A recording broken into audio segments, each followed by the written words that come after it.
Okay, welcome back everyone for another Tuesday Time to Come Alive. My name is Valerie Hope. I'm your host, executive coach, and speaker, and I'm always so honored and excited to have new people to play with. I call this almost like my playtime conversation. Time to Come Alive is really an opportunity to become more conscious of ourselves. So as we have these conversations, and you might be hearing new ideas and new perspectives, become more conscious of your own. Then you also get an opportunity to connect with other people. That's why I always find some really wonderful human beings to have on this program, because we have an opportunity to hear one another. And then finally, out of all of that, my hope is that when you finish a conversation or listening to this particular podcast, you have the opportunity to do something creative with your life, whether that's creating something tangible or creating a new experience for yourself. That's really the purpose of us taking time every week to come together. Before we move into our subject for the day and introducing our wonderful special guest, I'd like to take some time just to get grounded and do a little bit of mindfulness. So I'm going to invite all of you to just start off by making sure that you're seated comfortably and firmly wherever you are, or if you're standing, make sure that you're planting your feet. Make sure that we're well supported and grounded. And if you like, you may close your eyes, or you might just soften your gaze wherever you are. Make sure you're in a safe space. And just take a couple of deep cleansing breaths.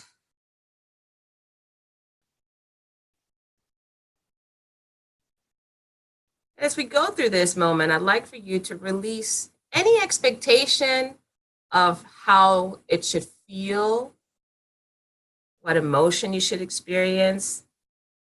You might be really excited about something. You might be a little tired. You might feel a little restless. Put that off to the side for now and just be present with your breath.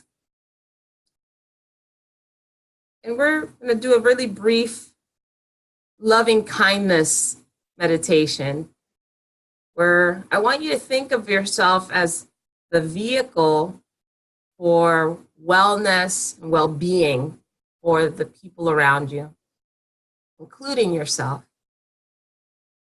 And as you're breathing, I want you to take phrases or these sentences that I'm going to share with you and send them through your own body, but also to those around you.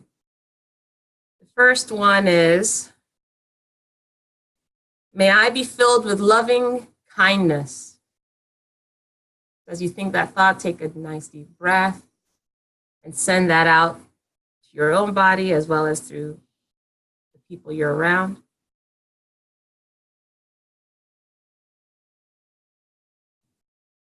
The second thought, and the phrase would be, may I be truly happy. You might repeat that to yourself. Again, take another deep breath as you internalize it and as you also send that out.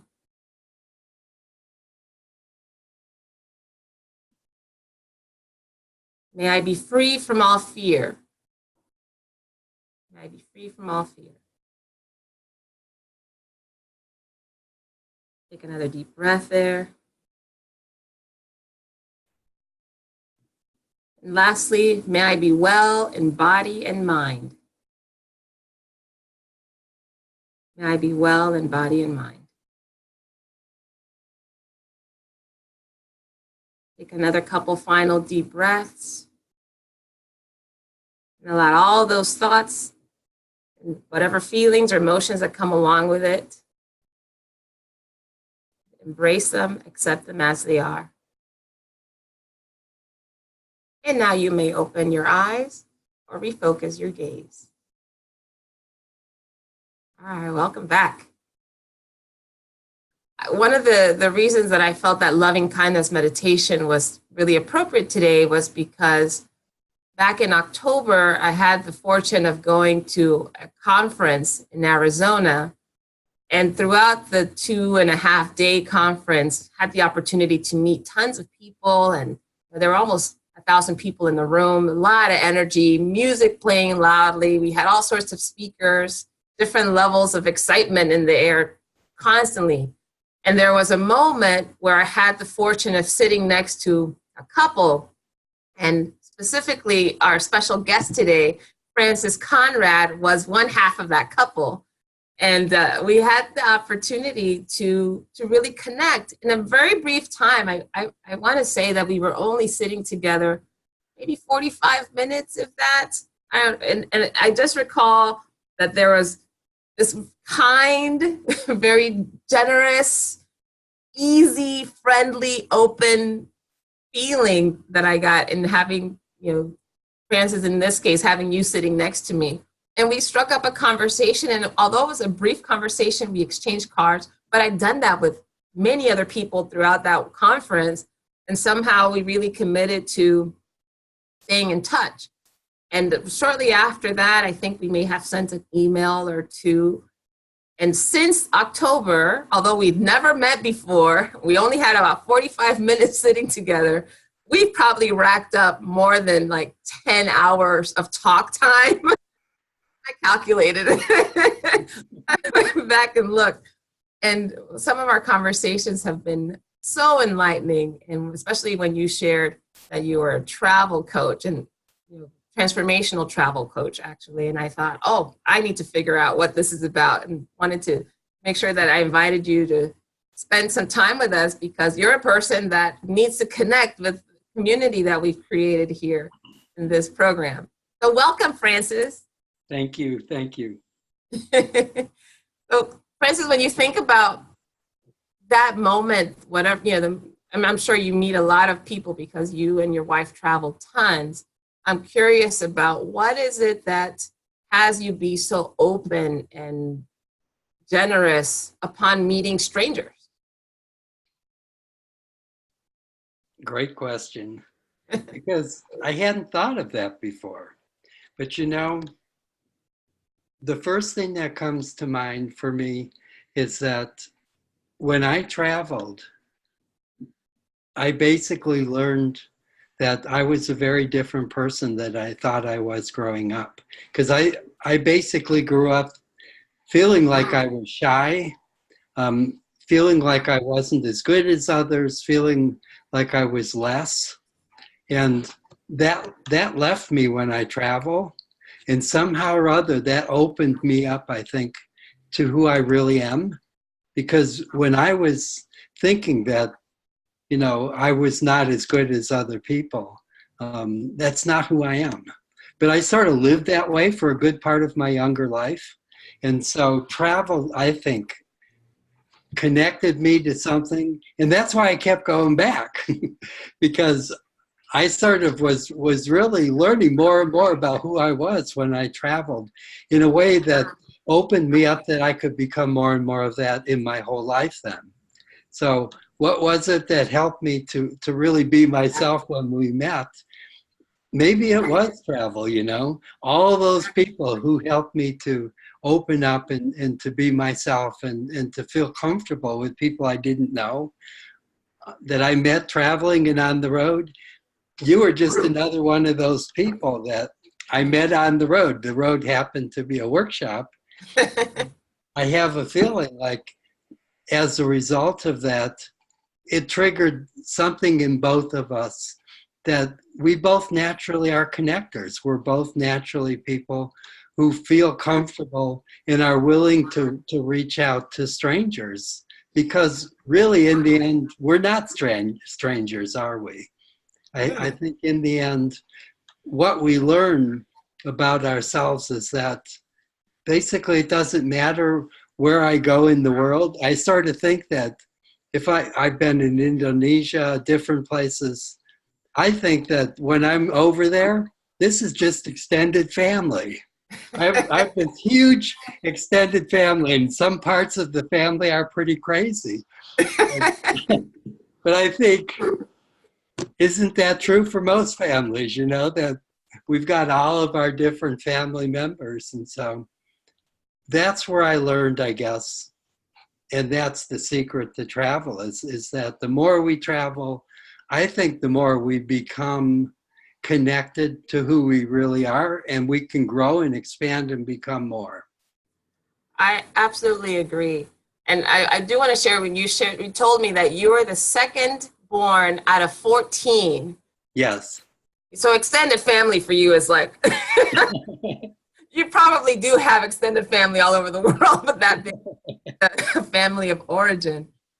I'm curious though, what is it about that you said that connection, right? That we're all connected anyway.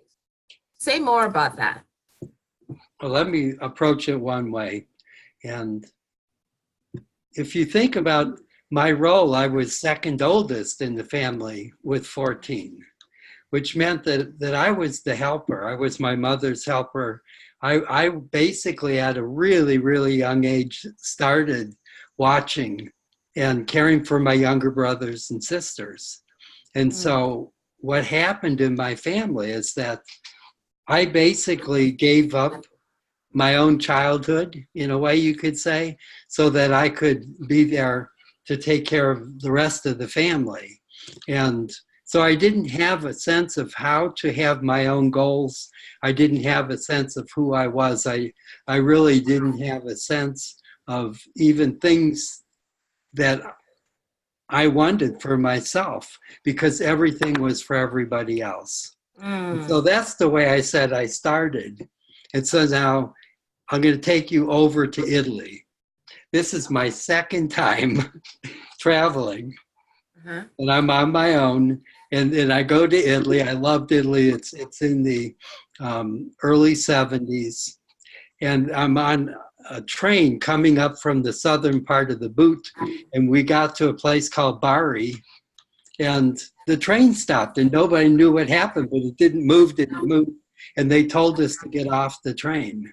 So I get off the train, and I remember it's a hot day, so we all ended up underneath this huge tree, and a whole train full of people standing around, and most people speaking Italian, and I don't speak a word of Italian, so I'm looking for somebody who might speak English, and I run into this young guy, and he was about my age, he was maybe a little bit younger, and we started talking because he was so excited to be able to talk English with me. So he said, "Why don't you come with me?"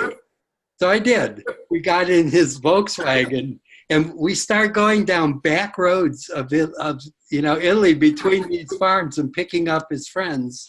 And by the time we got to his house, there was like 8 of us in this little Volkswagen, and there was a guitar sticking out the window, and next thing you know, we were all in his room, and I found his story was that he wanted to learn English so bad that all of his English came from records.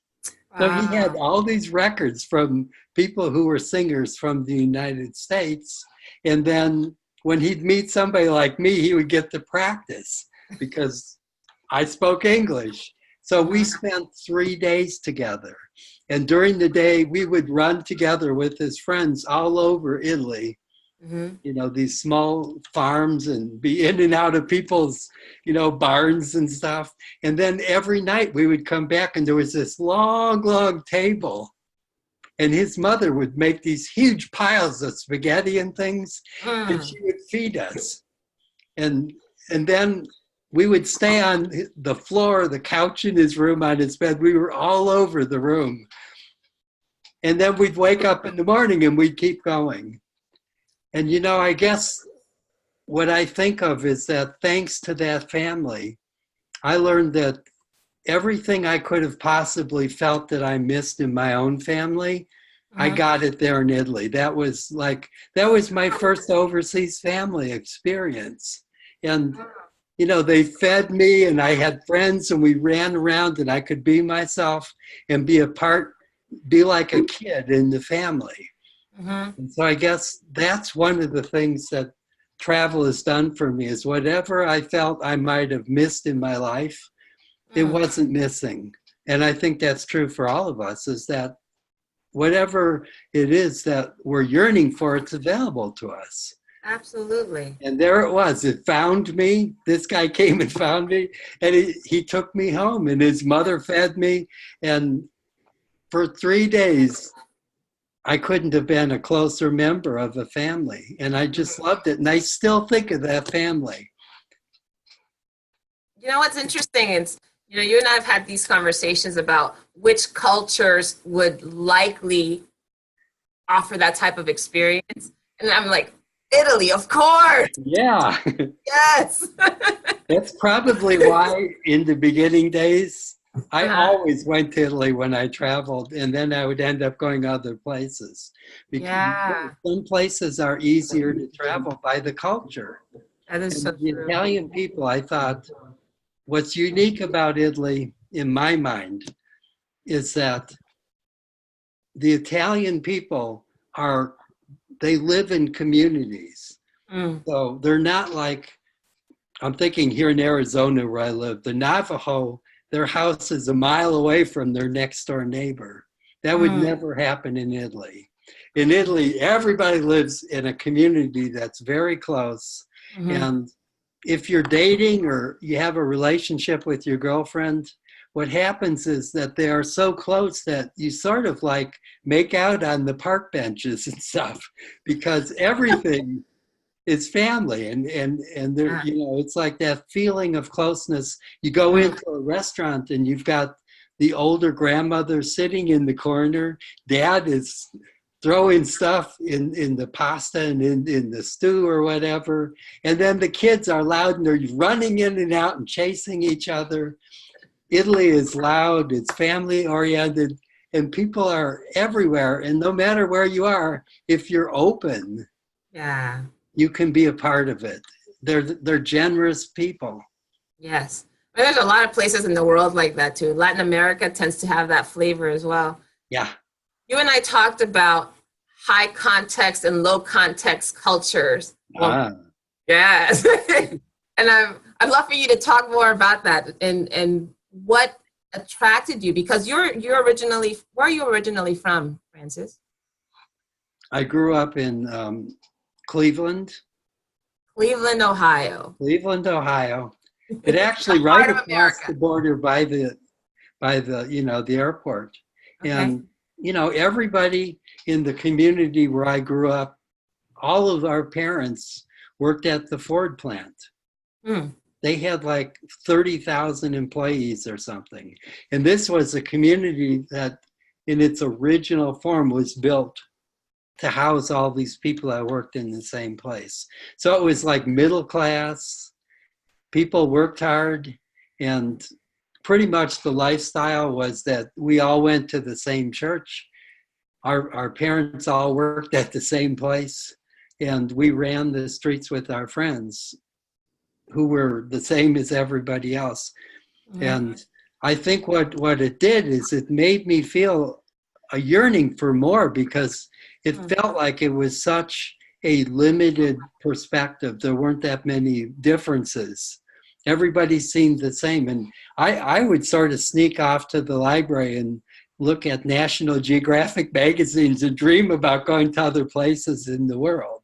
Not like the typical teenage boy, I imagine. No. So from a very young age, I don't know where I got it, but from a young age, I wanted to travel. So I grew up in an environment that felt really restricted, and everybody was, doing the same things. And I really wanted to get away. There had to be more to life. I knew that from a young age. Yeah. And what attracted you to that type of culture? Because obviously you grew up, I think you mentioned when we spoke about the high and low context cultures, right? That low context culture would be, well, you describe it. I think you said it so much better than I did. But, And this is a brand new idea to me. I'm always learning about travel. But one of the things I came across is that if you look at culture is what we share. So I just described growing up in a culture where what we shared was our parents worked at the same place. We had the same religious beliefs because we belonged to the same church.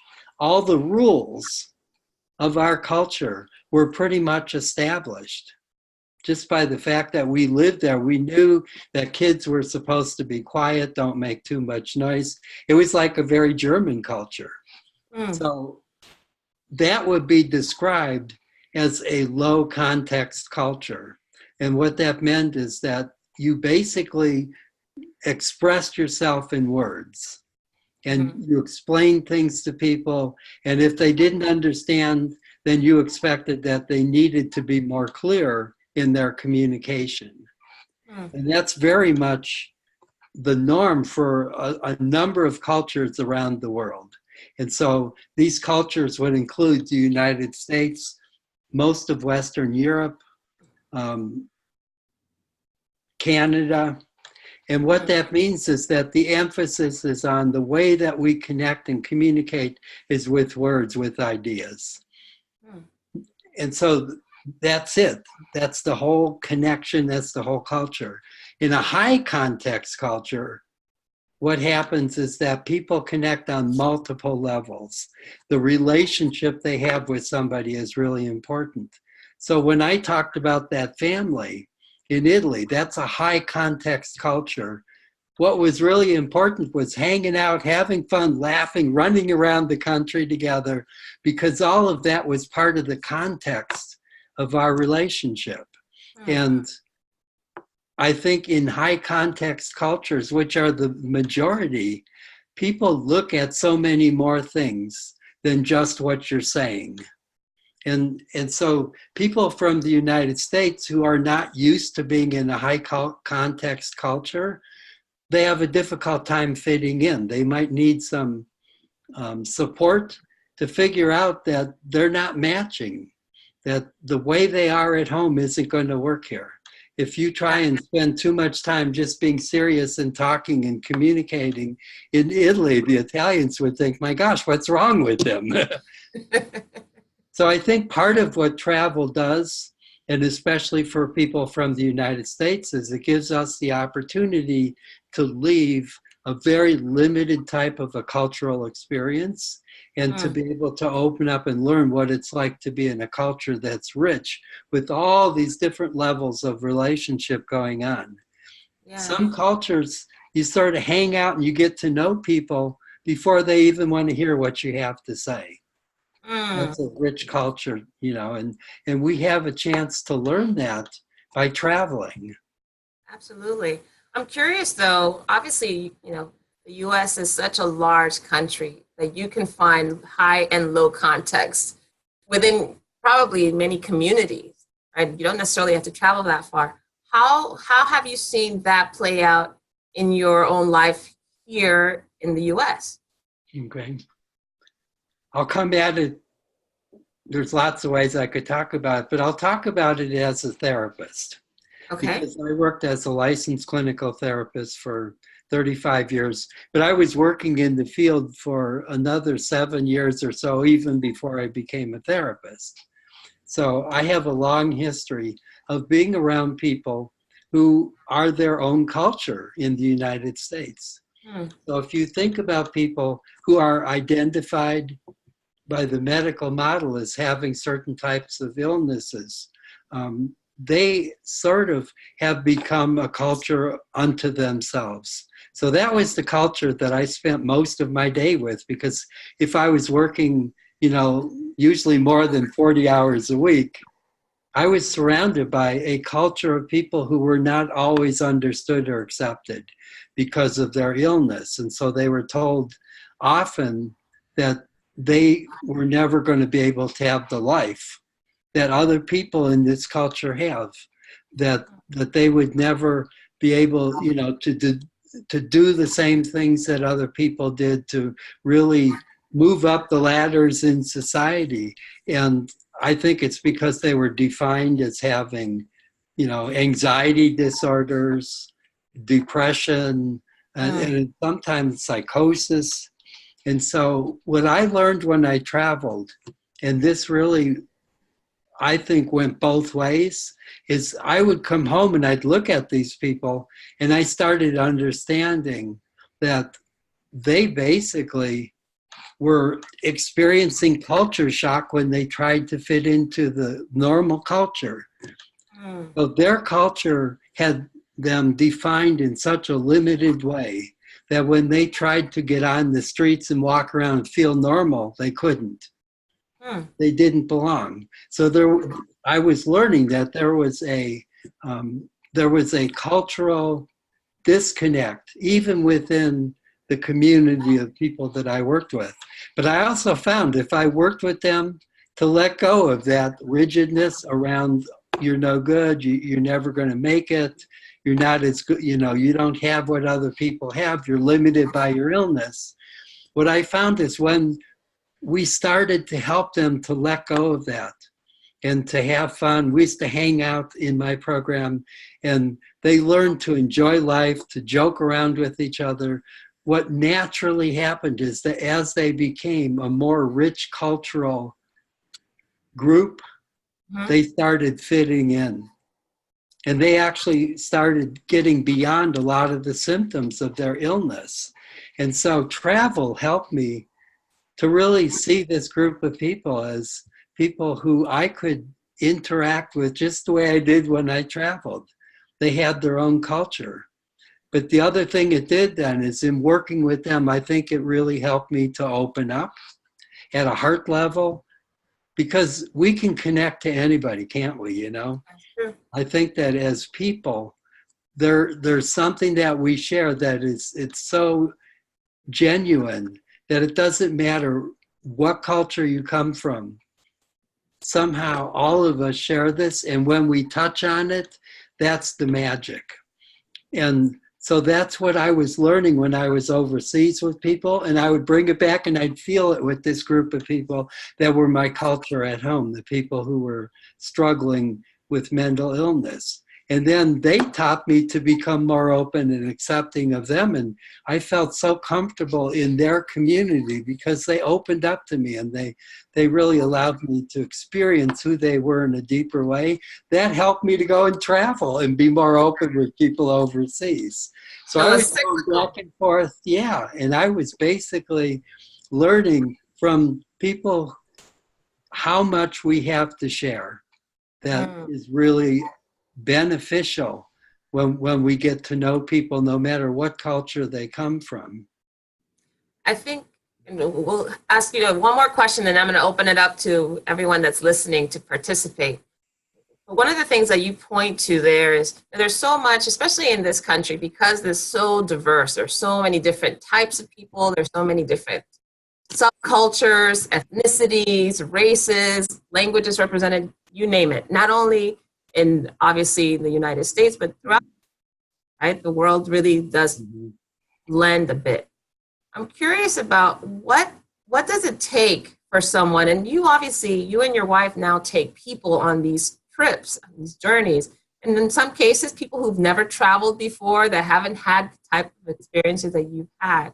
I'm curious about what does it take to prepare someone to be able to engage and connect where you don't have that judgment about that's right or that's wrong or this isn't the way things are done, and when you're able to see openly and be accepting of the culture or the subculture with which you're interacting. What does it take to accomplish that?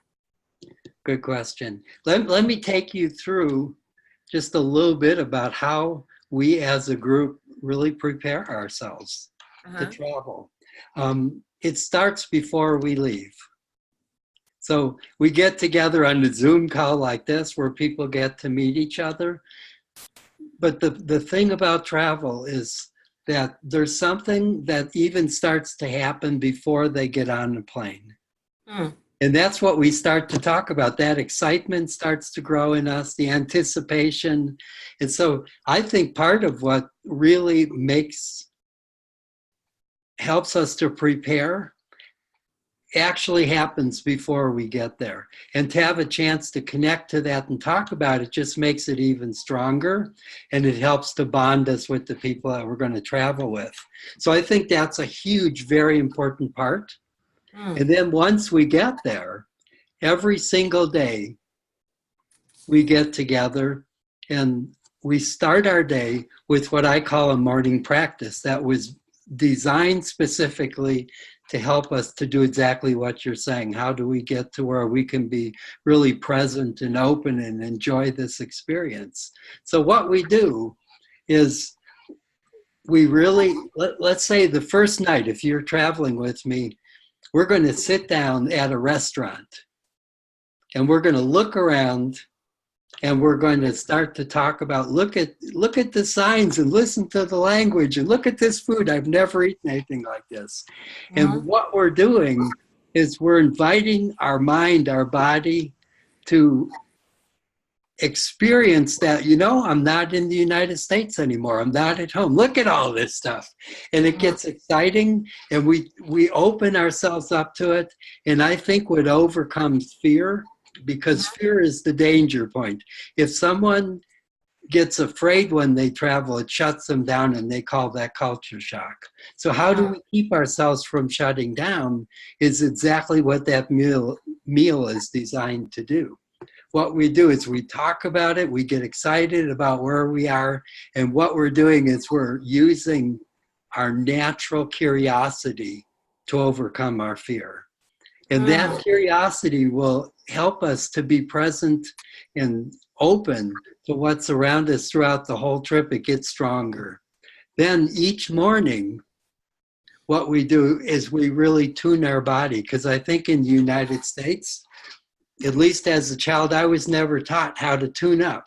And so I would go into situations untuned.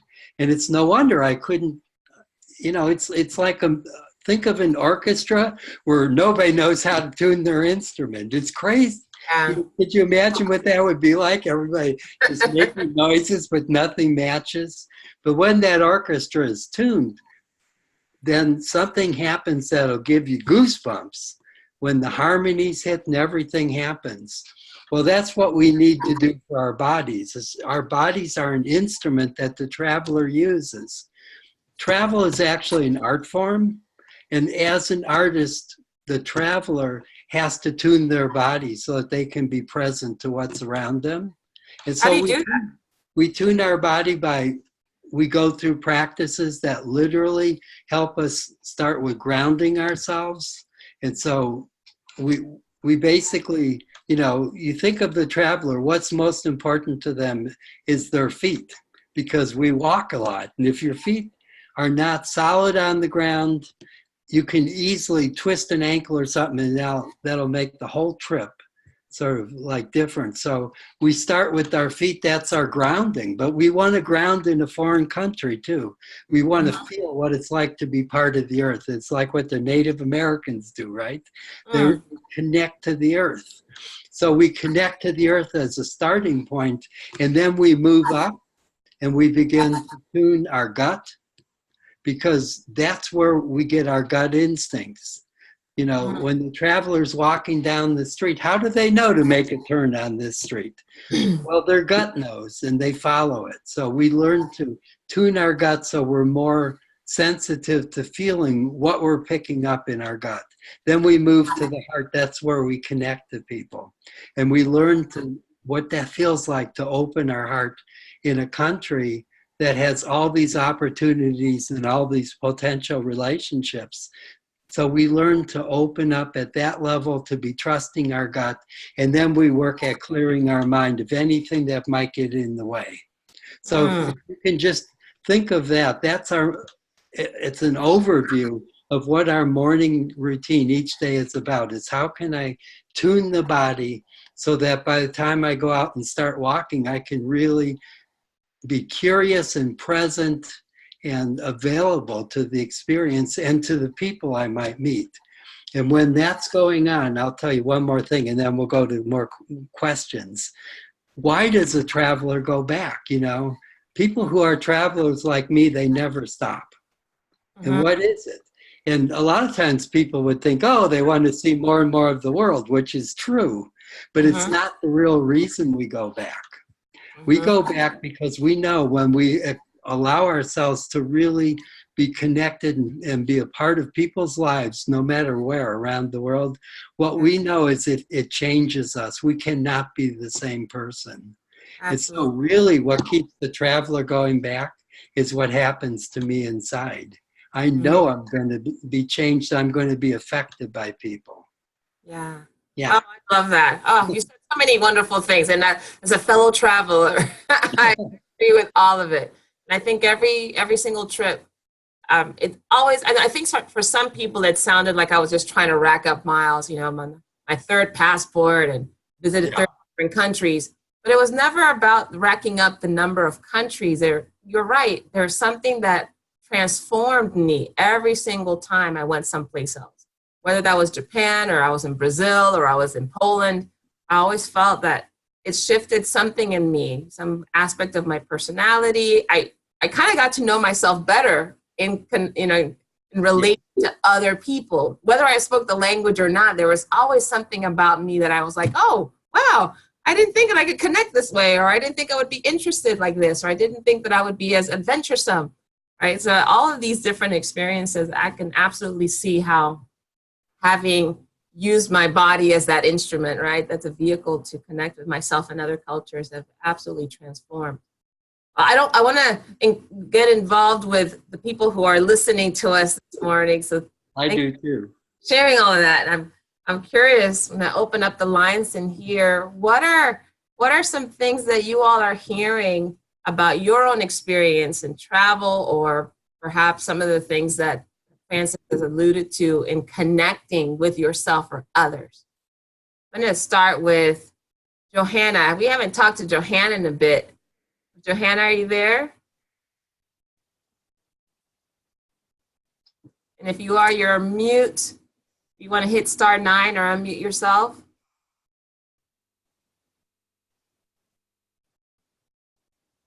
All right, she may not be available to chat right now. How about Meg? Meg, would love to hear from you. Meg is one of our regulars. You just want to unmute yourself, Meg. What are you getting from this conversation so far? I'm sorry, I was a little late. I overslept this morning, but welcome. Thank you. I don't know. I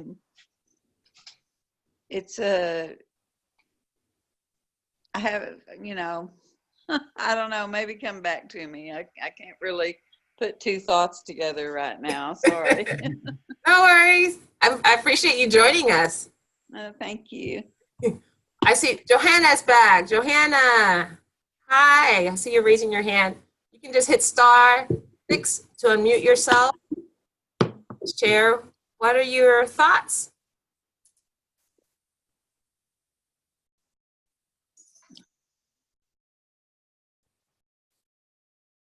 Johanna, can you hear me? Yeah, I can hear you. Hold on one second. There you go. All right, I just unmuted. You can. Okay. There you go. Good grief. I was actually talking the first time you called on me. I was like, I knew you were going to say my name. But I had my laptop free, and then I put it on the docking station, and it went bananas. So, before you start, yeah, can you just tell us where you're connecting from? So Francis has a rough. Yes, I am actually in Dallas, Texas today, Ooh. Which is a little different than has been last week. But nonetheless, what the biggest takeaway for me, and as he was talking about Italy, I was like, wow, that sounds very similar to our Hispanic culture, and being Mexican American, people are all in your business, and certainly always close by and that kind of thing. But my son's godfather, their family is from Sicily, and the first time I had Thanksgiving with them, I was like, oh my gosh, are you sure y'all aren't Mexican? It is like identical. It is the same thing. And I love it. So when I'm there, it truly feels like home. I mean, it feels like just an extension of my family, and they have completely embraced us. And my son actually believes that is his grandma. And so it's great. And I've come to understand, and I think having, been in the military and been exposed to different cultures for an extended amount of time, and having the ability to live with people from different parts of the country, I think you just learn to appreciate different things, and it's not right or wrong. It just is, different. So I could resonate with a lot of the things that were said, but I have to say that the one thing that I probably took away from the conversation, well, I didn't have 14 brothers and sisters or anything, and I come from a large family like that. I also was one of those kids that had to grow up really fast. And so I struggle a lot with, what do I want to do, and what's the next step, and what, how do I plan? And I think just kind of thinking for myself outside of other people is very, very foreign to me and feels almost wrong.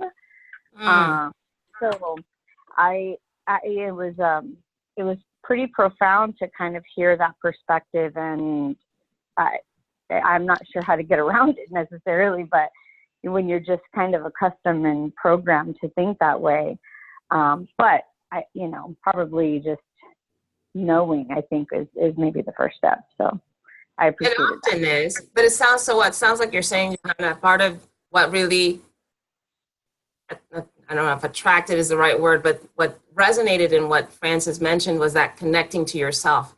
Because it sounds like so much of it was all about other people and your obligations to others and your responsibility, right? And now it sounds like this is an opportunity in your life where you're likely challenged to connect with yourself even more and not certain how to do that. Does that sound? Yeah, it's absolutely right. So when, people are like, what do you want to do? I'm like, what? I'm not really sure even how to answer that. I know what I like and don't like necessarily, but it just seems very bizarre. So I thank you so much for kind of bringing that to light. Let me talk to you just a little bit. I'm excited by what you're saying, because you're touching on some other areas that we haven't had a chance to talk about. But that sense of not knowing what the next step is, I think there's two sides to that, and I wonder if that's true for you. Like on one side, it feels like I have no idea what I want to do, but some other part of me feels like, I think there's something in me that wants to happen, even though I don't know what it is. It's like it's there. Oh, absolutely. I know that the next step is there. I don't know what it is, and more than anything, it's fear. It's what if I'm kind of manifesting this in my own mind? What if it's too much of a risk? What if it's this? And again, having to be, just being programmed to think about my son and my this and my, it's like, oh, I don't, it seems so risky to just jump. And what if that fear that you're talking about isn't you? What if the fear is something that we inherit from our cultures, from the people around us, the way that people live? We sort of take it in and we act like it's us, but maybe the truth is that when we have fears, often they may not be who we really are, but they're from the people around us and the way that we were raised and the way we think. Absolutely. There's no doubt in my mind that's what's going on. Yeah. And that's pretty cool, because that's freeing. Yeah. Because it means just getting around it, though, I think is probably hard. What you're looking for is already inside of you. And it's not even afraid, but it doesn't know how to come out yet. Right. Well, hang on a second. Francis, hang on a second. Johanna, I think you said something about getting around it. Is that what you said? Yeah, like how do you, if it's there and that's what you know, it's so hard to get past that. It's like a block. It's very, it's like this wall or something. How do you get past that? Let me ask you this, Johanna, because sometimes it's easier when we're talking about something that's a little bit more concrete. Can you share where you might be feeling that? Is there an experience or situation where that block is showing up that you wish you could get around it? Yeah, my career. And Valerie, you and I have had this conversation, actually now, going on more than 6 months, where I know, and there's an itch, right? There's some kind of something on the other side, but the needs of our business and our families and, all of that feeling of security. And also, I love my role. I really do, but I know that I've outgrown it and I need to, move. I'm scared, it's fearful. It's just, and I know that's what it is. But I've just been praying a lot, like, if it's your will, it will happen. And I got to let it ride and not, fight. And I know that I am. Like, that's the worst part, is that I know that I'm doing this. So. Well, I think the good news is that you're actually listening. You may not know exactly where to go, but it sounds like you're also listening to that urging that Francis mentioned, right? That you're having something that wants to be expressed. Now, it will probably be handled in this conversation. You should join my coaching group. We're starting this evening. So let's talk offline about that, because I think in the next 6 weeks, you might be able to make some progress there. But for now, Francis, what comes up for you? Because I remember you shared with me that there was some fear involved before you even started traveling, right? Before you were able to connect with yourself. So is there some advice or recommendation of where Johanna might be able to start getting free from that? Well, one of the things that's not really as integrated into our culture for most of us, that might be more a part of some cultures in other parts of the world, is this whole idea of understanding transformation. And I think that might be related to what Johanna is talking about. So let me share what transformation might be. The image that we use a lot it's a good one, is you start with a caterpillar, and then the caterpillar goes into a cocoon. And then the next part is something that most people may not know, because I figure I didn't know it. So I guess a lot of people don't know it. But when the caterpillar gets in the cocoon, it sort of becomes a liquid soup. The whole caterpillar comes apart into a soup. And then the parts come together as a butterfly. But there's like those 3 stages of being a caterpillar, going into this cocoon where you come all apart and you're a soup, and then you become, we would say, transformed into a butterfly. And I think what happens for those of us who are in a transition in our life, like Johanna's talking about, is we're aware that the old caterpillar is no longer what we want in our life. There's something more. But the idea of getting away from that caterpillar and allowing ourselves to go through a process that can be pretty scary when we don't anticipate it, or we don't expect that things have to come apart. And we have to maybe be undone for a while before that process starts to make sense where it comes together. So that's one of the things I like to remind myself of, is there's a place in life in transformation that may often feel like I don't want to be here. But that's the part that really allows us to let go of the caterpillar. Otherwise, we would stay caterpillars for life. We wouldn't let go of it unless we get to that place that we understand that going through this period of being uncomfortable is really for a bigger purpose. It's for the purpose of becoming a butterfly. And I believe that the part of us that knows that there's more is waiting. It's inside going, yeah, go for it. Let yourself, feel uncomfortable a little bit, because I'm behind this. I'm moving you forward. I think we know what's next. I think that's awesome. Johanna texted, she chatted that she has to run to a meeting, so she had to leave suddenly, but she promised to listen to your answer Good. entirety when we post the video. One thing that I think you mentioned about that cocoon, that I want to explore this, because when the cocoon serves as a safety, right, capsule, in order for something to liquefy, I mean, that's probably the highest level of vulnerability is to liquefy. There's nothing left. Like, literally, it's consumed by whatever that chemical reaction is. And for me, that equates to vulnerability, like being so, and that literally anything could, you could leak. We're not protected.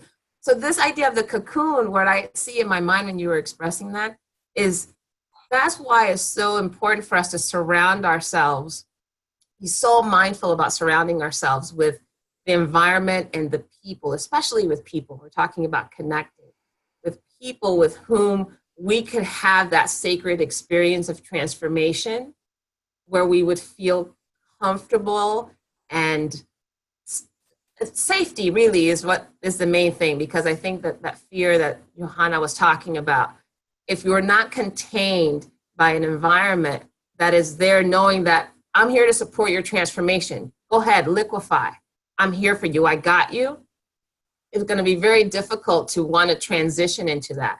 And I feel one of the things that I've learned over the years, as independent and as assertive as I've been throughout my life, the times when I've had to have significant transformation, it's been crucial for me to have what I call a personal board of directors that understood where I was transforming and that could hold a space, a safe space for me to do so.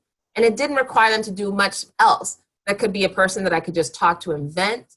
That could be a person that I could call and get perspective. Like, in our conversations, Francis, you've been one of those people where I like, hey, I'm having these ideas and these thoughts. What do you think? And you give me a perspective. Again, very safe. You're not pushing, forcing me to do any one thing. And I also find that if we're not really mindful about nurturing those relationships, getting into a cocoon and staying in there long enough for anything to come out on the other side as beautiful as a butterfly, it's nearly impossible. It's nearly impossible. And I want to transition a little bit, because I know your wife is on the line here, and I've seen her facial expressions. And Kathy, I want to bring you into this conversation, because I imagine, in having your 37 years of marriage with Francis here, that you've had to be that cocoon holder. I'm curious about how that shows up. You guys are traveling partners. Mm-hmm. How does this impact you? Actually, the cocoon holding, that I love that image that you gave of that container, because as we met in graduate school, so both of us were therapists, and one of my images has always been that in a therapy or even in a coaching type of relationship, what my goal is to always kind of create that container.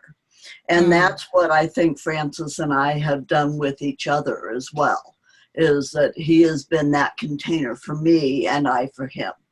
And so that it's a place that does allow vulnerability. And I loved your languaging around that, because I think it's so needed, and something that in the low context and high context culture, conversation is relatively new, but I think that vulnerability is not often allowed as much in those low context cultures like we generally have in the US.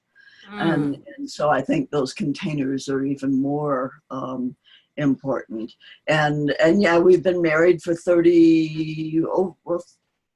this will be 36 years this year. And then we were best friends prior to that from graduate school. So quite a history together. And Kathy, is it Kathy or Kathleen? It's Kathy. Kathleen was professional. It was all my degrees and licenses. And now that I've left that arena, I've gone back to using Kathy. Okay, we're Kathy today. So Kathy, I'm curious, what does it look like are you a world traveler as well? And if so, how have you transformed in your relationship with Francis on this journey that you guys have been on?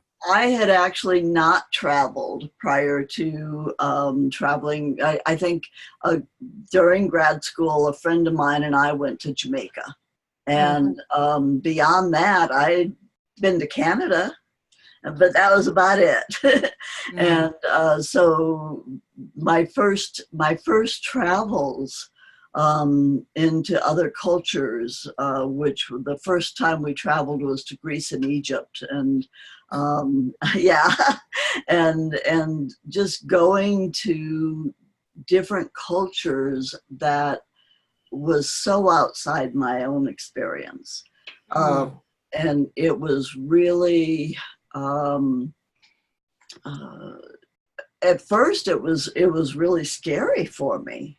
And had I not been with Francis and had his experience of traveling, I probably would have felt much more threatened. And that was just because of my own lack of experience of being I grew up in this kind of like white middle class suburban community, and so being around anything different was pretty rare at the time for me. I had some experiences, but not a lot. So it was really interesting, and what I learned is to track myself, is to kind of go inside and say, oh, I'm starting to feel like, oh, this guy's trying to get me to buy something, and so I'm defending myself. And the minute I would feel that defense, then I would go, okay, so that's what they do here. So let's what they have. And maybe I'll buy, maybe I won't. But it allowed just paying attention to that point at which I would feel defending, that I would need to defend myself that wasn't even really myself. That point would be something that I learned from Francis, is to be able to use that as a way to tune into the culture around me. I think that's phenomenal. And one thing before we move on, and we could probably stay on enough minutes, but I want to honor that we've hit the hour mark, but I want to have a way for people to get a hold of you, Francis and Kathy, if they choose to travel, participate in one of your trips, or even just learn more about the way in which you help people transform through travel. How should they get a hold of you? Okay, the easiest way right now is with email. That they could send an email to francisLconrad, L as in Leo, that's my father's name, francisLconrad @gmail.com. Okay. And if in the, what is it, that little thing where you can put in a note, put travel in there, and that way it'll trigger me that it doesn't get into spam or something. Got it. I love to talk to people. So if somebody were to set up a chance to talk, I love to do that. If they want to know more about what I'm doing, definitely, I'm always excited to, share what I know about travel with more and more people. Yeah. Wonderful. And I'll put this, when I send out the video, as we will wrap up today, know that I will be sending out the link to this video so that you can watch it in its entirety. And I will also include Francis's email so that you can go back and connect with him afterwards. Yeah. This is so great. For those of you who have to jump off, please, thank you so much for joining us today. This has been a wonderful time. Next week, we'll have another opportunity to hear about the final installment of our personal board of directors. This time we're going to talk about the karmic members of your board, those that are here to teach us and challenge us to grow. We'll have that conversation on our next session, which will be March 26th. And FYI, I'm going to be traveling during that time, so it'll be an abbreviated session. And if you could join us, fantastic. If not, then you'll definitely get your recording so you can watch that in its entirety. Yay! But so that's the official end. But we continue because you guys said some, Kathy, you said some very interesting things there about your own experience travel. So do you guys have a few more minutes that we can chat? Yeah, I do. Yes. Kathy, too? Okay, great. And then anyone that wants to stay on, you're welcome to. This is like the after show. So one of the things that I think is interesting is and Kathy, you mentioned that your instinct when you are feeling like you're defending yourself, right? When you're no longer connected to the moment, but you're really more, guarding yourself. What is it that had you mentioned Francis's travel experience, but at what point did you get so present and clear that that was what you needed to do in order to really enjoy or be present in that moment? I think the first time I became aware of it was when we were in Indonesia, and I had already done some traveling with Francis by then, and it was just such a moment of clarity that I was feeling contracted rather than open. Mm. And that feeling, I identified that feeling of contraction as feeling a need to protect myself. And that I recognized that I looked around me and there wasn't anything I really needed to protect myself from. Huh. I mean, nobody was really threatening me. There wasn't any yelling, there wasn't any, that's just, it wasn't there. And so I recognized that contraction was a sign of fear for me. Mm.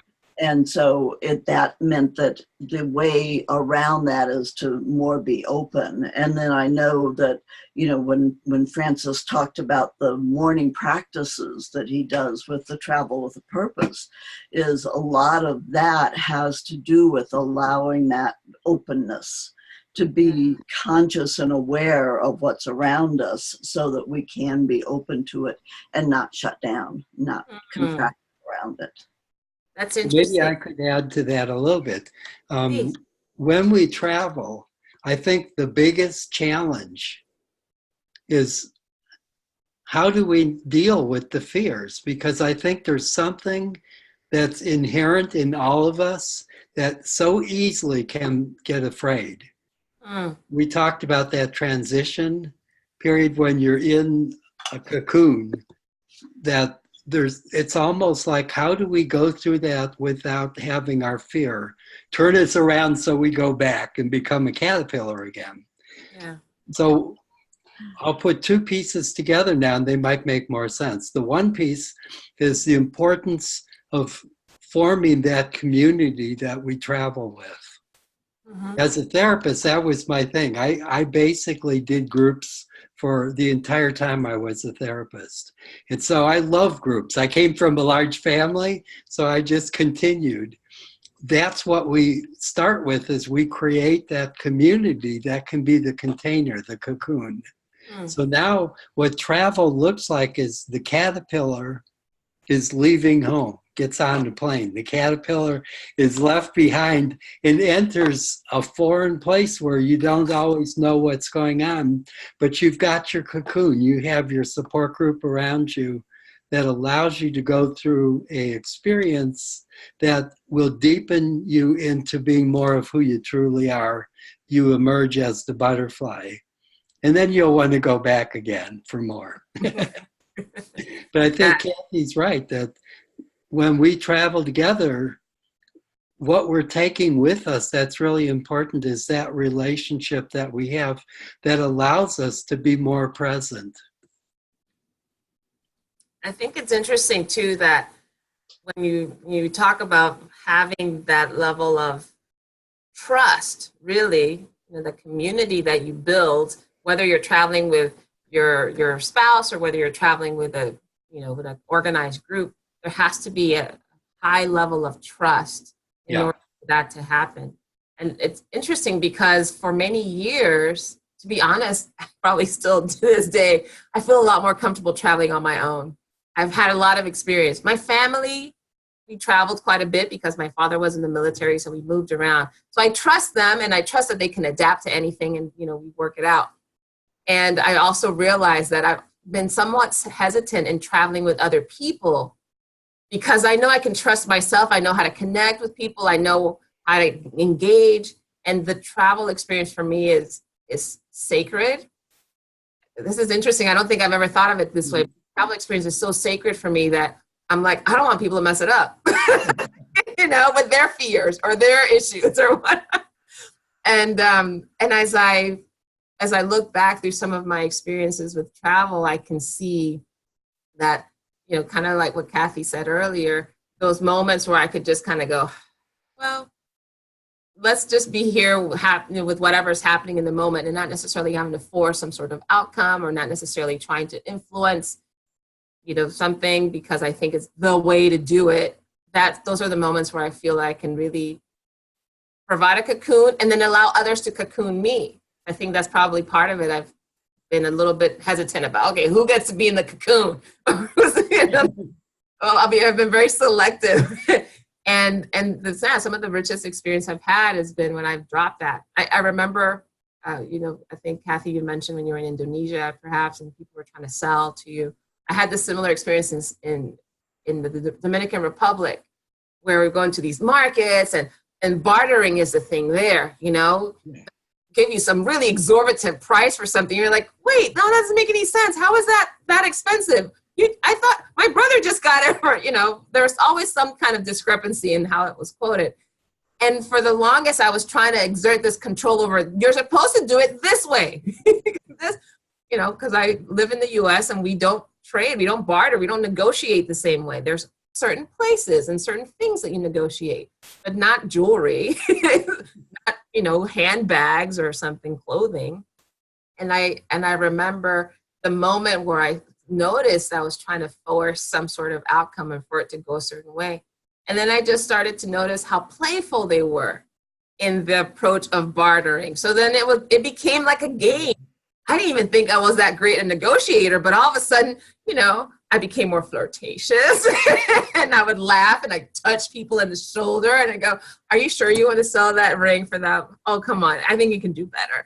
And I found this part of myself. I was like, wow, it was quite fascinating. So I love this conversation because I'm connecting it back to some of those. Yeah. And that's the butterfly we're talking about. You discovered that was a butterfly. Who you were, that you didn't know about. I had no clue. Oh, this is fantastic. We could probably have another, hour or two of conversation about this. I'm so grateful to you, Francis, for taking time today to join us. In the early morning for you guys over there in Sedona, but more than anything for what you share and the opportunity that we have to now connect to ourselves even better, more, and also the value of connecting with other people because of what you share. So feel free, as you all listen to this playback, and to share it with your friends.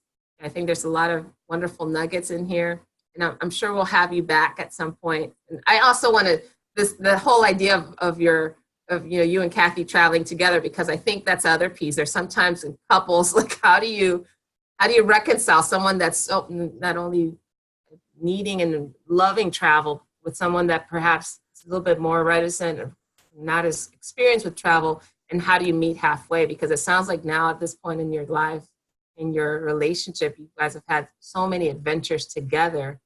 I'm sure that would be a helpful topic for other people. So I'm going to invite you to come back as a couple and share how that has impacted. Would you guys be open to?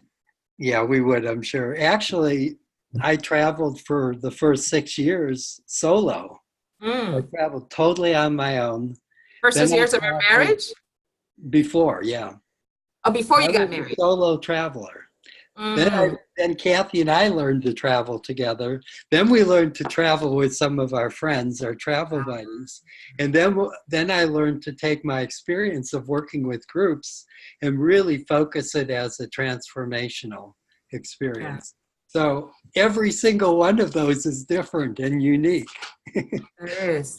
I see. They You would kind be of appropriate to open up the cocoon. Yeah.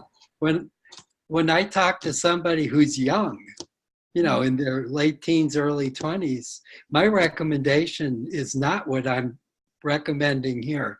My recommendation is solo travel. Get a one-way plane ticket, get a backpack, and go off and have, plenty of time to wander around the world. And that's for young people.